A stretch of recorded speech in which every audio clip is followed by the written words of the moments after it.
My sister-in-law's obsession with curing my daughter's type 1 diabetes led to multiple hospital visits and secret medical experiments. My husband lost custody when he reduced her insulin doses. My name is Amelia and I'm 34F. I need advice because my family is falling apart and I don't know what to do anymore. I have been married to my husband Mark, 36M, for 8 years. We have 2 kids, Luna, 12F, who has type 1 diabetes, and William, 9M.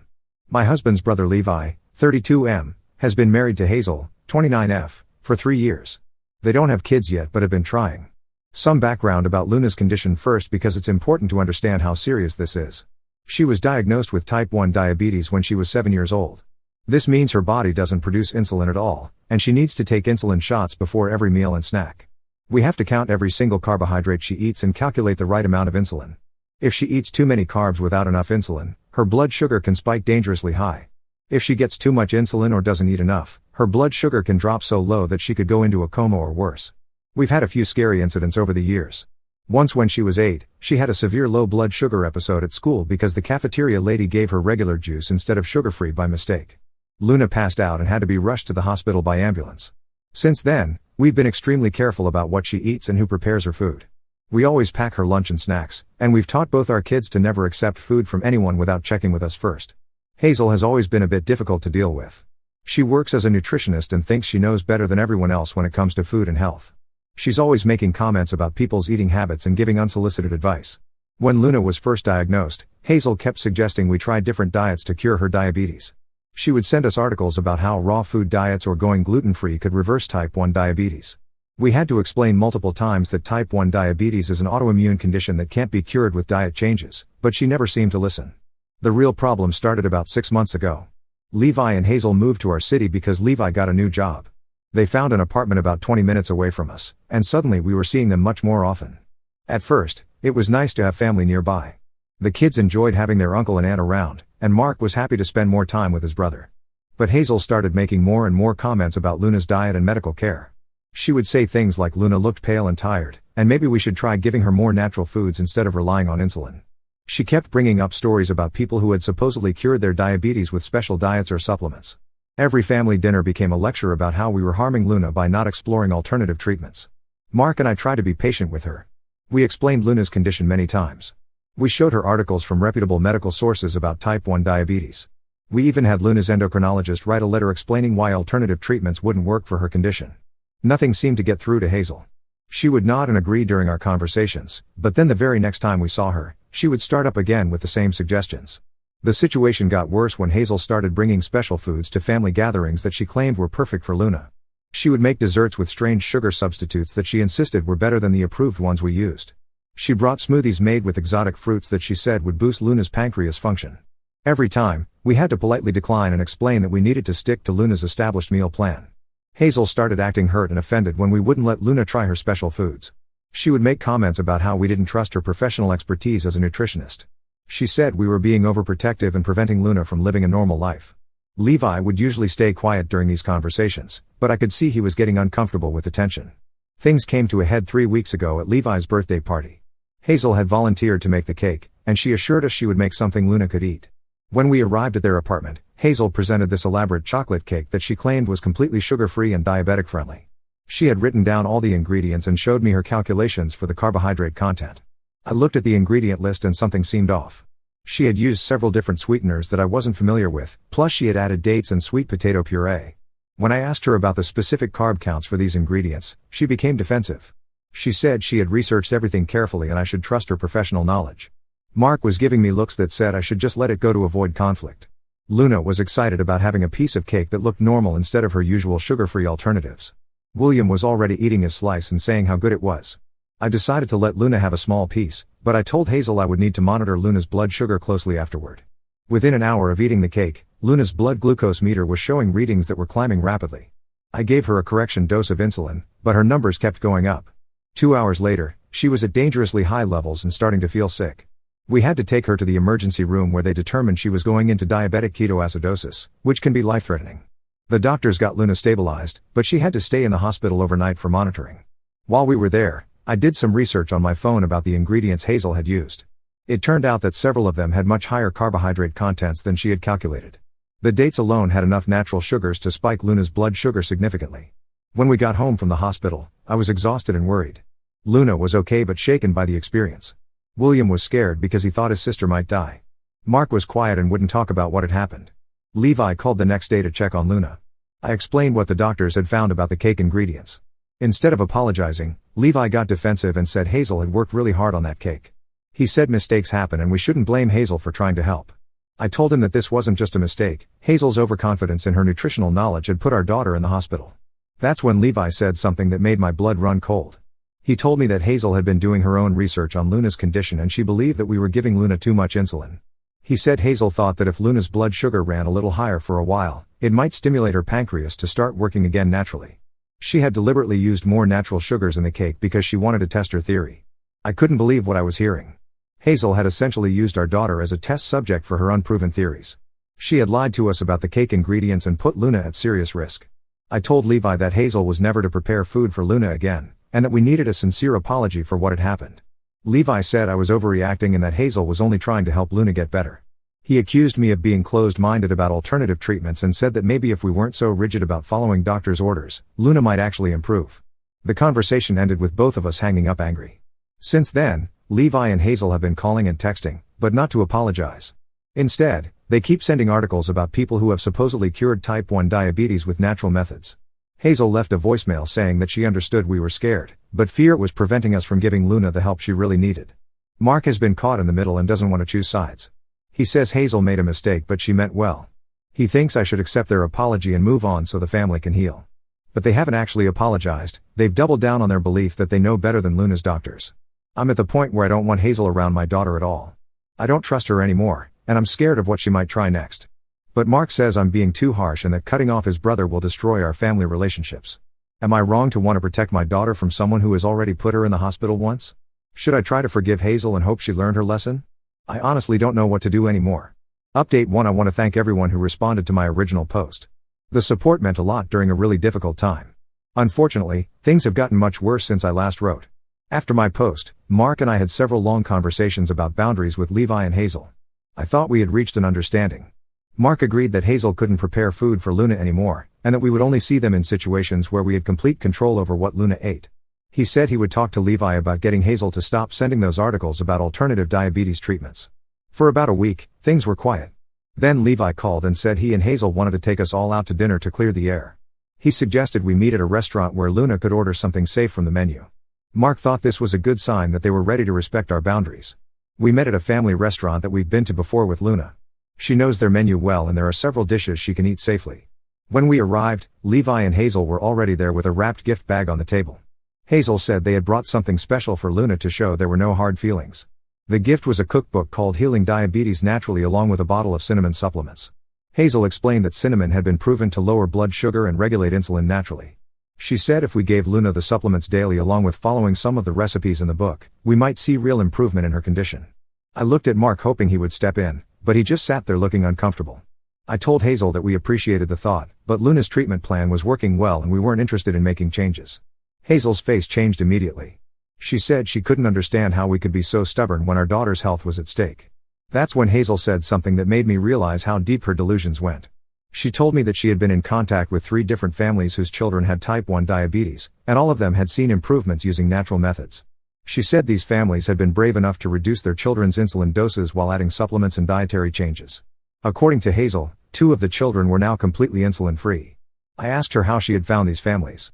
She said she had joined several online groups for parents of diabetic children and had been sharing information about natural treatments. She had been telling people that conventional medical treatment was keeping their children sick and dependent on pharmaceutical companies. I was horrified. Hazel wasn't just endangering Luna, she was spreading dangerous misinformation to other families dealing with this condition. I told her that reducing insulin doses for type 1 diabetics could kill them. She responded that fear was exactly what pharmaceutical companies wanted us to feel so we would keep buying their products. Levi jumped in and said Hazel had spent months researching this topic and had found peer-reviewed studies supporting natural treatments. When I asked to see these studies, Hazel said she had them saved on her computer at home. She promised to email them to us later. Luna had been quietly listening to this conversation while eating her grilled chicken and vegetables. When Hazel turned to her and started explaining how the cinnamon supplements would help her feel more energetic, Luna looked scared and confused. She asked me quietly if she was going to have to stop taking her insulin. That was my breaking point. I told Luna that absolutely nothing was changing about her medication, and then I told Hazel and Levi that this conversation was over. I said we were leaving and that they needed to stop pushing unproven treatments on our family. Hazel started crying and said we were making a terrible mistake. She said she had helped other families and she could help Luna too if we would just listen. Levi put his arm around Hazel and told me I was being cruel and close-minded. He said Hazel was a trained professional and I should at least consider her advice. Mark finally spoke up and said we should all calm down and discuss this rationally. But I was done being rational about people who wanted to mess with my daughter's life-saving medication. I took Luna and William and left the restaurant. Mark stayed behind to talk to his brother. When Mark came home an hour later, he said Levi and Hazel were hurt and confused by my reaction. He said Hazel genuinely believed she was trying to help Luna, and maybe we could find some middle ground where we listened to her ideas without actually changing Luna's treatment. I told Mark there was no middle ground when it came to our daughter's health. Either he was going to support keeping Luna safe from Hazel's dangerous ideas, or he was going to have to choose between his wife and daughter versus his brother and sister-in-law. The next morning, I found the email Hazel had promised to send. It contained links to 3 websites that were clearly not legitimate medical sources. One was a blog by someone selling diabetes supplements, another was a forum post by a parent whose child had supposedly been cured, and the third was an article from a website that promoted various conspiracy theories about modern medicine. I forwarded the email to Luna's endocrinologist and asked for her professional opinion. Dr. Martinez called me that same day. She said the websites contained dangerous misinformation that could seriously harm diabetic children. She was particularly concerned about the forum post that described reducing a child's insulin doses, because the symptoms described in the post actually sounded like the early stages of diabetic ketoacidosis. Dr. Martinez asked if Hazel was a licensed nutritionist or just someone who called herself one. When I looked into it, I discovered that Hazel had taken some online courses and received a certificate, but she wasn't licensed by our state's health department. She legally couldn't provide medical nutrition therapy without supervision from a licensed dietitian. I shared this information with Mark, hoping it would help him understand how unqualified Hazel was to give medical advice. Instead, Mark said I was trying to discredit Hazel because I didn't like her. He said even if she wasn't formally licensed, she still had more training in nutrition than we did. That weekend, Levi called and said Hazel was feeling terrible about the tension in our family. He asked if they could come over to our house so Hazel could apologize properly. Mark encouraged me to agree, saying it might help heal the rift between us. Against my better judgment, I said they could come over Sunday afternoon. I made it clear that there would be no discussion about Luna's medical care and no gifts or supplements brought into our house. They arrived with flowers for me and a regular toy for Luna, a craft kit that had nothing to do with diabetes or health. For the first hour, everything seemed normal. Hazel apologized for pushing too hard and said she understood our concerns. She said she just cared about Luna and wanted her to have every possible option for getting better. Then William innocently mentioned that Luna's blood sugar had been running a little high that week because she was getting over a cold. Hazel's eyes lit up immediately. She said high blood sugar during illness was actually a sign that Luna's body was trying to heal itself naturally. She suggested we might want to reduce Luna's insulin slightly during sick days to let her natural healing processes work better. I stood up and told Levi and Hazel they needed to leave immediately. Hazel started protesting that she was just making a casual observation, not giving medical advice. But I could see that she hadn't changed at all. She was still looking for any opportunity to undermine Luna's medical treatment. As they were leaving, Hazel hugged Luna goodbye and whispered something in her ear. After they left, I asked Luna what Hazel had said. Luna looked worried and told me that Hazel had said she should pay attention to how she felt after taking insulin because her body might be trying to tell her she didn't need as much. That night I called Levi and told him that Hazel was no longer welcome in our home or around our children. I said if he wanted to see us, he could visit alone, but Hazel's obsession with changing Luna's medical care had crossed too many lines. Levi said I was tearing the family apart over misunderstandings and personality conflicts. He said Hazel cared more about Luna than I realized, and someday I would regret pushing away someone who was trying to help. Mark has been sleeping in the guest room since that conversation. He says I've put him in an impossible position and he doesn't know how to fix things with his brother. But I refuse to compromise when it comes to protecting my daughter from someone who could seriously harm her. Update 2: I wish I could say things had gotten better, but the situation with Hazel has escalated in ways I never expected. The events of the past few weeks have shown me just how deep her obsession with Luna goes. After I banned Hazel from our house, Levi continued visiting alone for a while. Mark seemed relieved that he could maintain a relationship with his brother without the constant tension around Hazel. Levi would come over for dinner or weekend barbecues, and everything felt relatively normal. But I started noticing that Levi would ask a lot of questions about Luna's daily routine. He wanted to know what time she checked her blood sugar, when she took her insulin shots, and what she ate for her snacks. At first, I thought he was just trying to understand her condition better. He had never shown much interest before, so I was actually pleased that he seemed to care. It wasn't until Luna mentioned something strange that I realized what was really happening. She told me that Uncle Levi had been asking her private questions about how insulin made her feel and whether she ever felt like she didn't need it. He had also been telling her stories about kids who had gotten better from diabetes by eating different foods. When I confronted Levi about this, he claimed he was just making conversation with his niece. But I could tell he was uncomfortable. I told him that discussions about Luna's medical condition were off limits, and if he couldn't respect that boundary, he wouldn't be welcome either. Levi stopped visiting after that conversation, but the problems didn't end there. Luna started receiving packages addressed specifically to her. The first one contained a children's book about a girl who cured her diabetes by eating only natural foods. The second package had vitamin gummies that were supposed to support pancreas function. Each package included a note saying it was from someone who cared about her health. The packages weren't signed, but it was obvious they came from Hazel. When I called Levi to ask him to make Hazel stop, he claimed he didn't know anything about packages. He said maybe Hazel was trying to maintain a connection with Luna since I had cut off all other contact. I told Levi that sending medical supplements to a child without her parents' permission was completely inappropriate. He said Hazel was just trying to show she cared, and maybe if I wasn't so hostile toward her, she wouldn't have to resort to mailing things. The packages kept coming. Luna received herbal teas, sugar-free candies made with questionable ingredients, and even a glucose meter that Hazel claimed was more accurate than the one prescribed by Luna's doctor. I had to explain to Luna that she couldn't use any of these items because they weren't part of her treatment plan. Luna started asking why Aunt Hazel kept sending her things she couldn't use.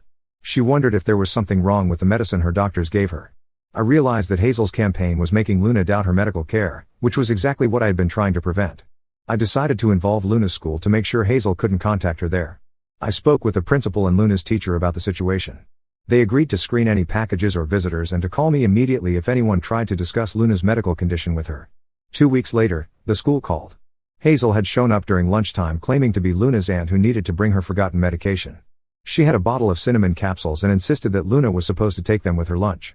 The office staff followed protocol and refused to let Hazel see Luna, then called me immediately.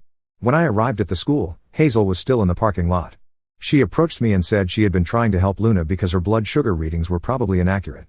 She had somehow obtained Luna's glucose log from the previous month and was analyzing the numbers. According to Hazel, Luna's readings were too stable, which meant the insulin was suppressing her body's natural healing abilities. I asked Hazel how she had gotten Luna's medical information.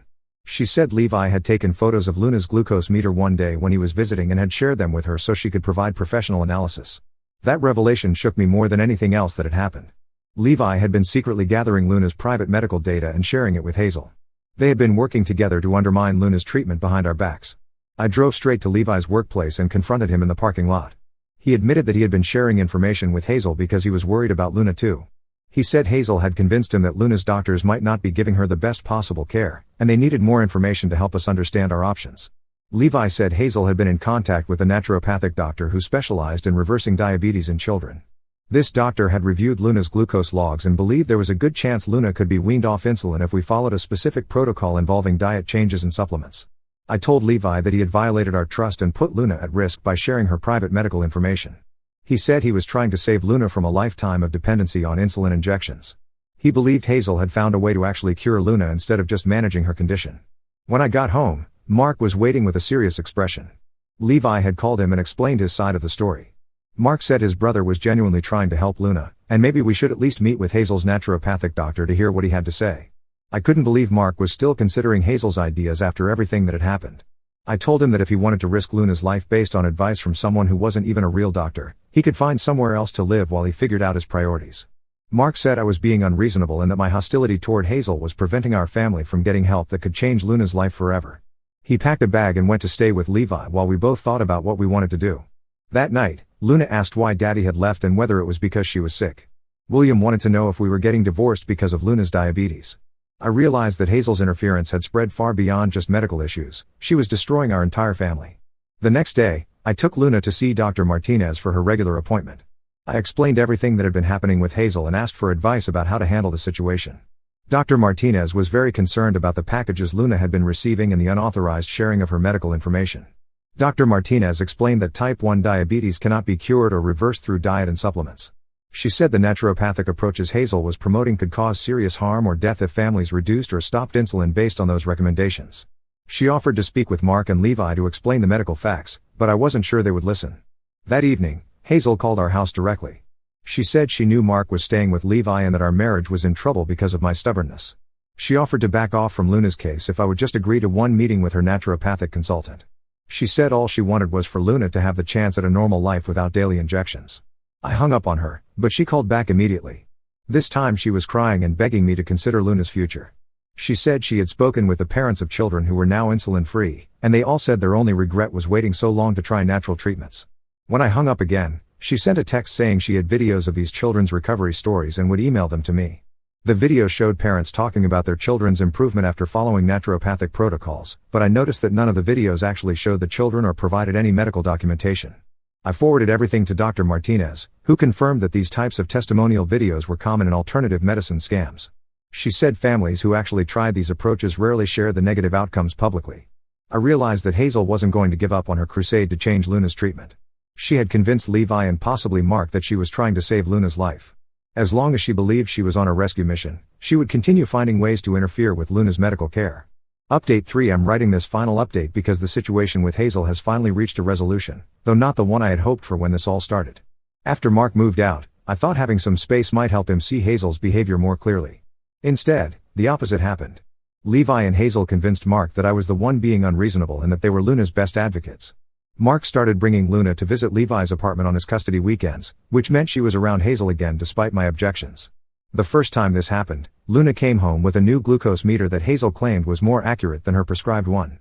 Luna was confused about which meter she was supposed to use and worried that her regular one might be giving wrong numbers. I had to take her back to Dr. Martinez to confirm that her original meter was working correctly and that Hazel's replacement was actually less reliable. I tried to get a court order preventing Mark from taking Luna around Hazel, but the family court judge said I needed to prove that Hazel posed a direct threat to Luna's safety. The judge viewed the birthday cake incident as a mistake rather than intentional harm, especially since Hazel wasn't trying to hurt Luna according to Mark's testimony. Meanwhile, the packages addressed to Luna continued arriving. Hazel had moved on from supplements to sending books and DVDs about children who had supposedly recovered from various medical conditions through natural healing. She also sent Luna a journal with instructions to write down how she felt after taking insulin so she could track whether the medication was helping or hurting her. Luna started having nightmares about her insulin injections. She would ask me if the medicine was actually making her sicker like Aunt Hazel said. She wanted to know why we couldn't just try the natural treatments for a little while to see if they worked. Hazel's constant messaging was making Luna doubt the medical care that kept her alive. The breaking point came when Luna had a severe low blood sugar episode during one of her weekends with Mark.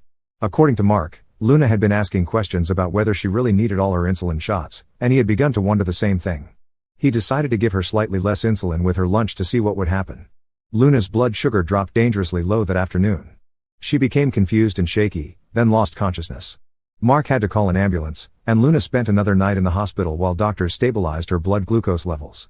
While Luna was in the hospital, Dr. Martinez pulled me aside and said she was required to report the incident to Child Protective Services. She explained that deliberately giving a diabetic child insufficient insulin constituted medical neglect, even if the parent thought they were helping. The CPS investigation revealed the extent of Hazel's influence on Mark's decisions. Mark admitted that Hazel had convinced him Luna was receiving too much insulin and that her doctors were keeping her unnecessarily dependent on medication. He had been gradually reducing Luna's doses during his custody weekends to test Hazel's theories. The caseworker interviewed Luna about her living situation and medical care. Luna told them about all the packages from Aunt Hazel and the confusing messages about not needing her insulin. She said she didn't know who to believe about her medicine anymore. CPS determined that Mark could not safely care for Luna while he continued to follow Hazel's medical advice. They suspended his overnight custody and required him to complete a course on type 1 diabetes management before he could have unsupervised visits again. Mark was furious about losing custody and blamed me for involving the authorities. He said I had destroyed our family over a disagreement about treatment approaches. Levi and Hazel were equally upset and claimed I was using the legal system to punish them for caring about Luna. But the CPS intervention had one positive effect: it forced Mark to take a step back from Hazel's influence and really examine what had been happening. The diabetes education course included information about the dangers of alternative treatments and testimonials from families who had lost children to naturopathic protocols. Mark called me after his third class and admitted that he had been wrong to experiment with Luna's insulin doses. He said the instructor had shown examples of websites and testimonials similar to the ones Hazel had been sharing, and he finally understood how manipulative and dangerous they were. Mark asked if we could try marriage counseling to work through what had happened. He said he wanted to rebuild trust and be a good father to Luna, but he didn't know how to repair the damage he had caused.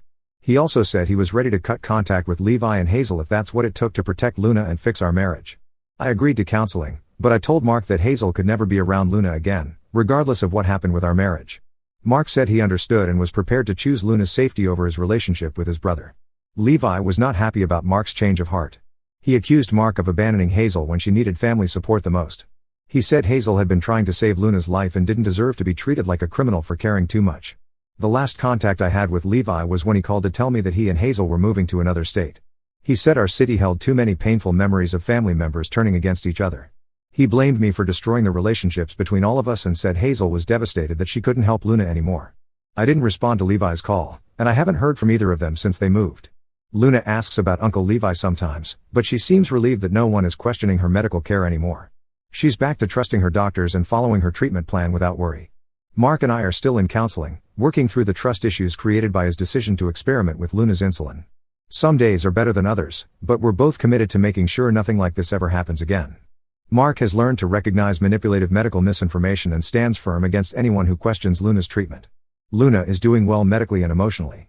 Her blood sugar control is excellent, and she stopped having nightmares about her insulin injections. William seems happier now that the adults aren't constantly arguing about medical treatments. I don't know if Levi and Hazel learned anything from this experience. Part of me hopes they found proper support for whatever was driving Hazel's obsession with fixing other people's medical conditions. But mostly I'm just grateful that they're no longer in our lives where they could cause harm to Luna or other children. The whole experience taught me that sometimes protecting your family means being willing to be seen as the unreasonable one. I'm sure Levi and Hazel still tell their version of this story where I'm the villain who prevented them from saving Luna. I can live with that as long as Luna stays healthy and safe. Now let's move to the next story. Story 2. I saw my Mill with a strange man at the mall and decided to follow her. I never expected to uncover her secret meetings with her ex. I, 32F, have been married to my husband Bob, 34M, for 5 years now, and until recently, I thought we had a great relationship with his parents. My father-in-law David, 60M, has always been incredibly supportive of us. He helped us with the down payment on our house, babysits our 3-year-old daughter Emma whenever we need help, and has generally been the perfect grandfather and father-in-law. My mother-in-law Samantha, 58F, was also great initially, though she could be a bit controlling at times. Some background is needed here. Samantha was previously married to a man named James, 59M, in her early 20s. They were college sweethearts and got married right after graduation. The marriage only lasted 2 years because they wanted different things. Samantha wanted kids immediately, while James wanted to focus on his career first. They divorced, and Samantha met David shortly after. They've been married for 35 years and have 2 children, my husband Bob and his sister Lisa, 31F. I never knew much about James until recently. Samantha rarely talked about her first marriage, and when she did, she always made it sound like it was a mistake of her youth. David never seemed bothered by Samantha's past, and James was never mentioned at family gatherings. Bob and Lisa knew about him but had never met him, as far as I knew. Everything started last month when I was at the Pine Valley Mall. I had gone there to return some clothes and was heading to the food court when I spotted Samantha at the Starbucks. She was sitting with a man I didn't recognize, and something about their interaction caught my attention. They weren't just having a casual conversation. Samantha was laughing at everything he said, touching his arm frequently, and had that flirtatious body language that was impossible to miss. I know I should have probably just walked away, but something felt off. Samantha was supposed to be at her book club that afternoon. She had mentioned it during our Sunday family dinner just 2 days before. I decided to sit at a nearby table and observe them for a while. The man looked to be around Samantha's age, well dressed in a business suit, and they seemed very comfortable with each other. What really set off alarm bells was when he reached across the table and wiped something off her face. It was such an intimate gesture. They spent nearly 2 hours at the cafe, and their behavior became increasingly flirtatious. When they finally got up to leave, I saw them walk to the parking lot together. Before getting into their separate cars, they hugged goodbye, but it wasn't a friendly hug. He kissed her on the cheek, lingering there for a moment, and they held hands while saying goodbye. I took several pictures throughout their meeting because I knew this wasn't normal behavior for a married woman, and I had a feeling no one would believe me without proof. The pictures clearly showed their intimate interactions, the hand touching, the close proximity of their faces while talking, and the goodbye scene in the parking lot. When I got home that evening, I showed the pictures to Bob. He was quiet for a long time before telling me that the man in the pictures was James, his mom's first husband. Bob was shocked because, according to him, his mom had always said she hadn't had any contact with James since their divorce.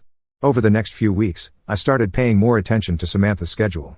She suddenly had a lot of book club meetings, shopping trips with old friends, and volunteer work at times that seemed odd. I kept track of her excuses and realized she was meeting with James at least twice a week. Sometimes at the mall, sometimes at different restaurants, and once at a park near our house. Bob and I debated about what to do with this information. He was torn between loyalty to his mom and his sense of right and wrong. We both knew David deserved to know the truth, but we also knew this revelation would destroy the family.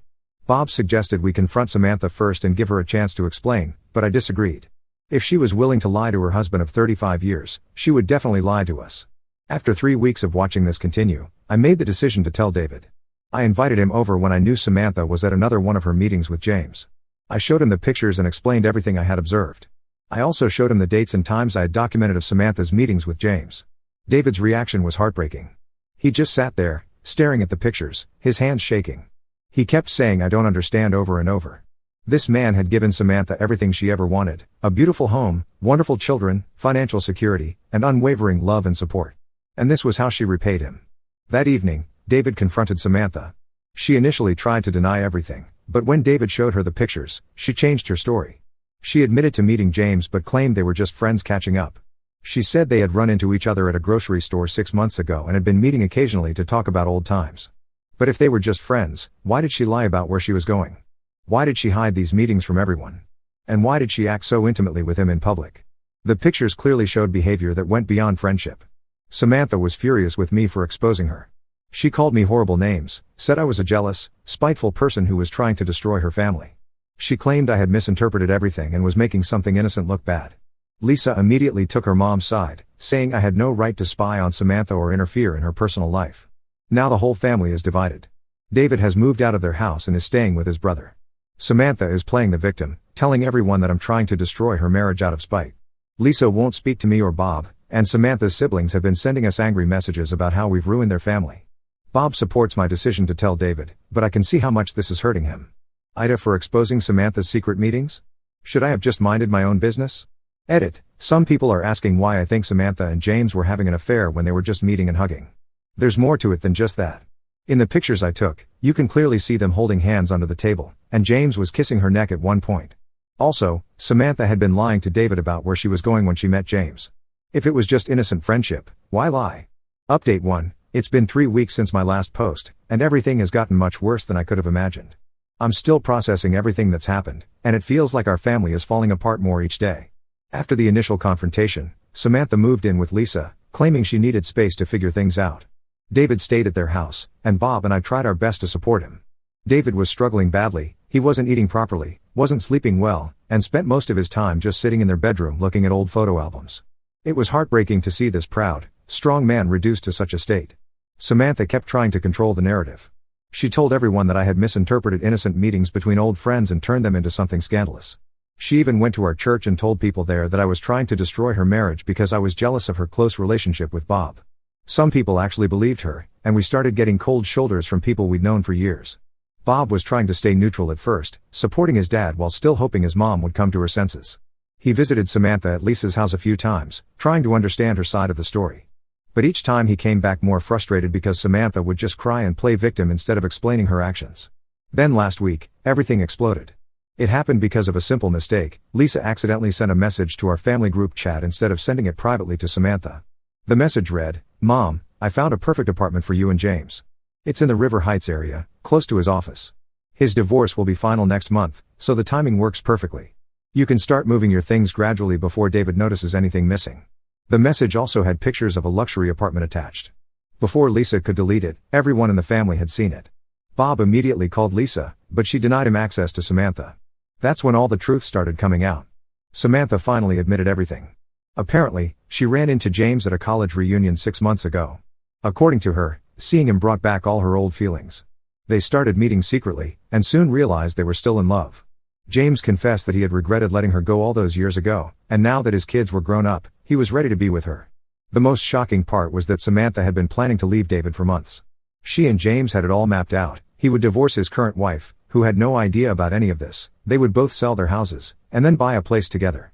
Samantha had already started moving some of her jewelry and important documents to Lisa's house. When Bob asked Lisa how long she had known about this, she broke down and admitted she'd been helping her mom plan this since the beginning.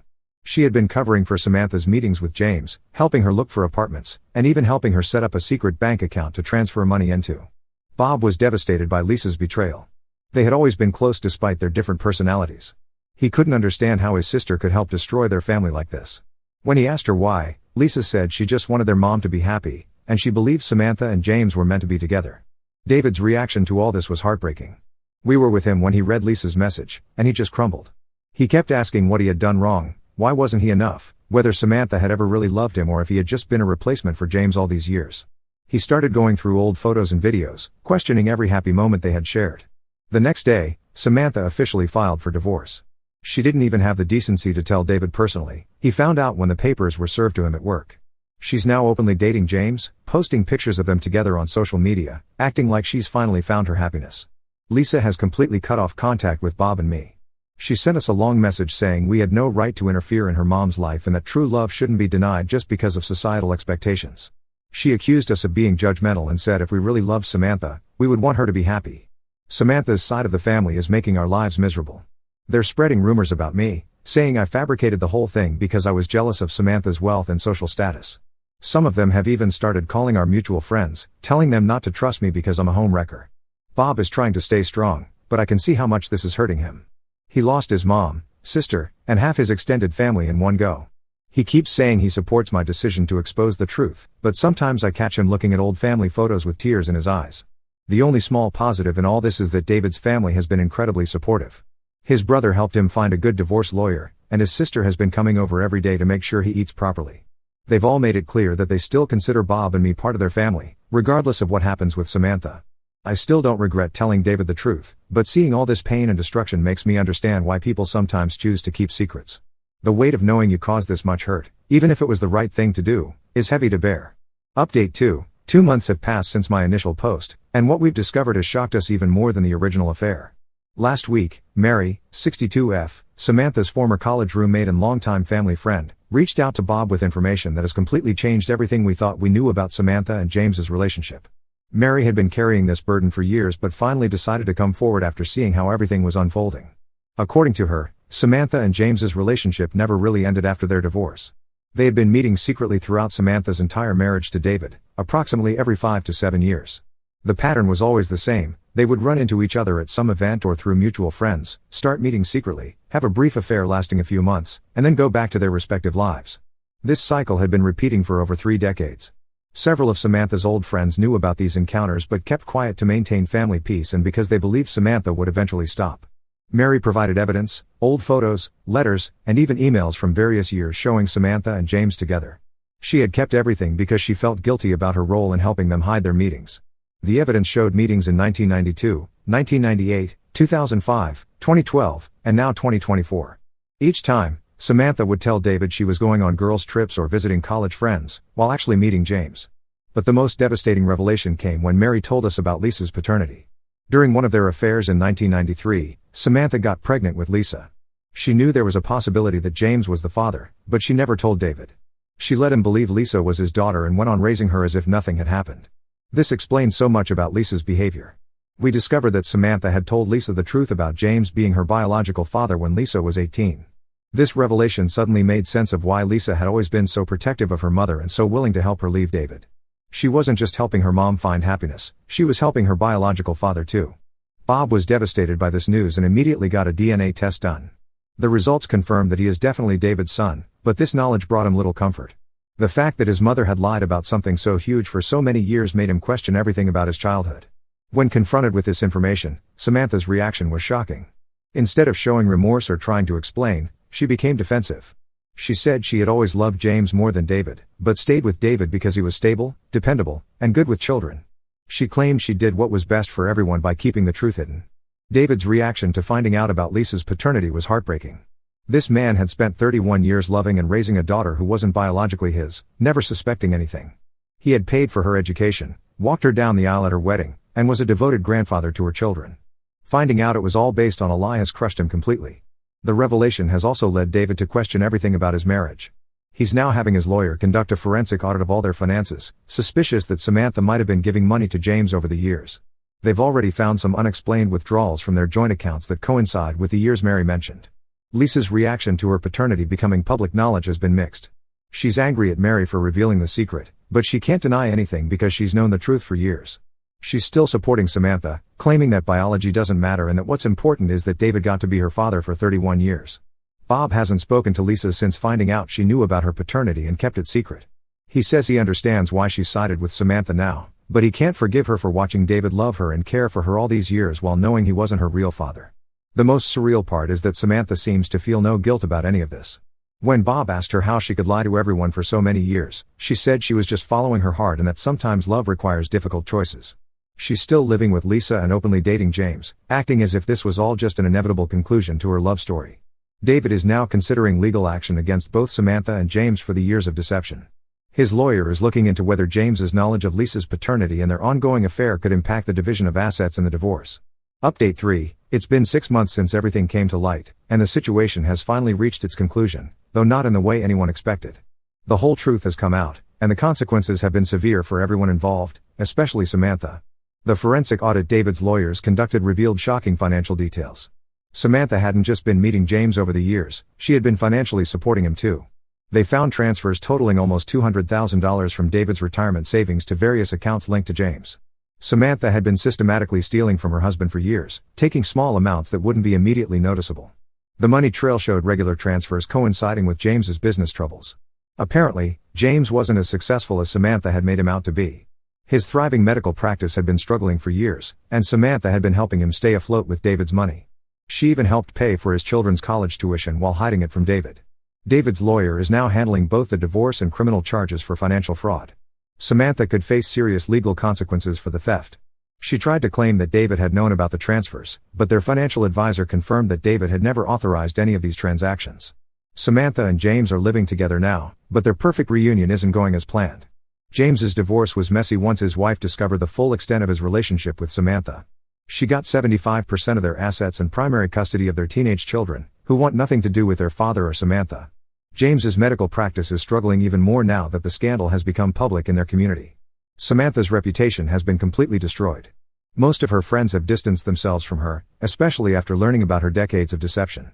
She's been asked to step down from her position on the church board and the local charity committee she chaired. Even her bridge club, which she'd been part of for 20 years, asked her not to return. The biggest change came in Lisa's behavior. When the financial fraud came to light, she finally started to see her mother's actions clearly. Finding out that Samantha had been stealing money meant for her siblings' college funds was apparently the last straw.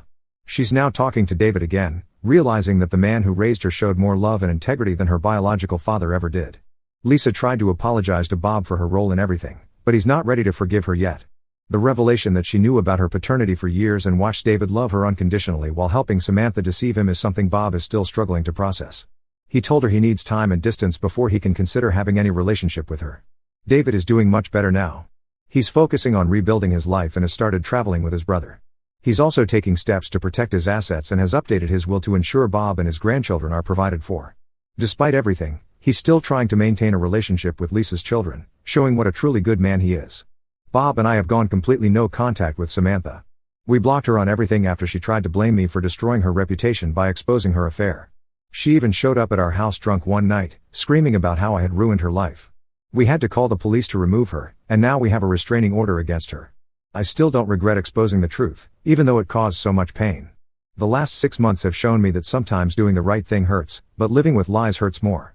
Samantha's actions have torn this family apart, but at least now everyone knows the truth and can start healing. David said something the other day that really stuck with me: better to be hurt by the truth than comforted by a lie. After everything that's happened, I couldn't agree more.